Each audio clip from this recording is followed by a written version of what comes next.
This is number 20 in section 8.2, and again we want to find the general solution for the system. In this case it's given to us in system or equation form. And so the first thing I have to do is identify that the matrix A is minus 6, 5, minus 5, 4.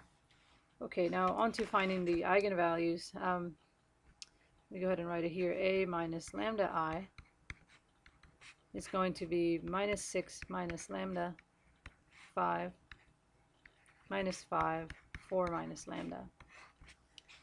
And so the determinant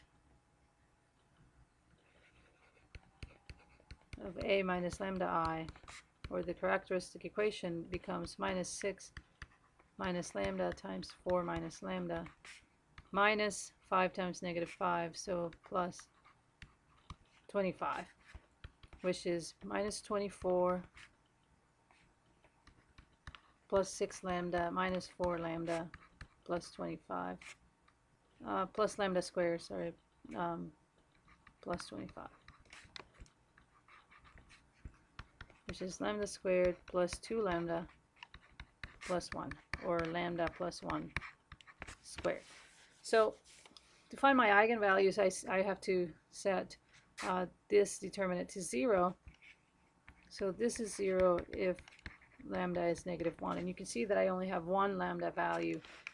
This is a 2 by 2 matrix, and therefore I have two equations, two variables, so I know I need two linearly independent solutions. So one eigenvalue is not going to be enough, so I'm going to have to use the repeated eigenvalue vectors, and you can see that minus 1 has multiplicity 2 from this 2 that appears right there. So that's the method we'll use.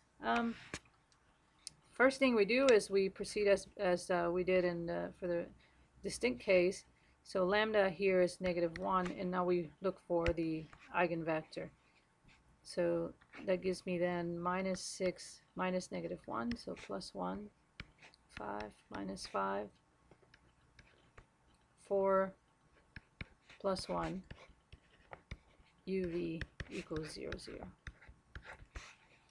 And from that I get minus 5u plus 5v equals 0, minus 5u plus 5v equals 0. They're identical. I'll go ahead and use the top equation. That gives me 5v equals 5u, or u is the same as v. So I'll use the vector 1, 1. That's going to be my k1. Now to find the second solution, I have to find that vector p. Now for that I am going to take, let me write it, minus 5, 5, minus 5, 5. Let u and v be the placeholders. And now we set it equal to k1, so that's 1, 1. So now I have minus 5u plus 5v equals 1, and that gets repeated again just like before. And so I'll pick the top one, and I have then that 5v is equal to 1 plus 5u.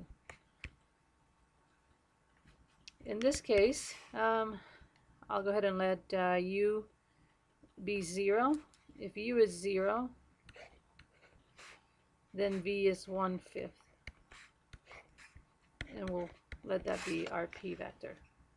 Now I let u be 0 because as a result I didn't get the vector 0, 0. So never use u or v to be 0 if you're going to get the vector 0, 0. But in this case we don't, because it's the second vector we find. And so this works out. And so now I have that my general solution is going to be c1 times k1 e to the lambda 1 t plus c2 times, and then I have k1 times t e to the lambda 1 t plus p, which is 0, 1/5, e to the lambda 1 t. And this is our general solution.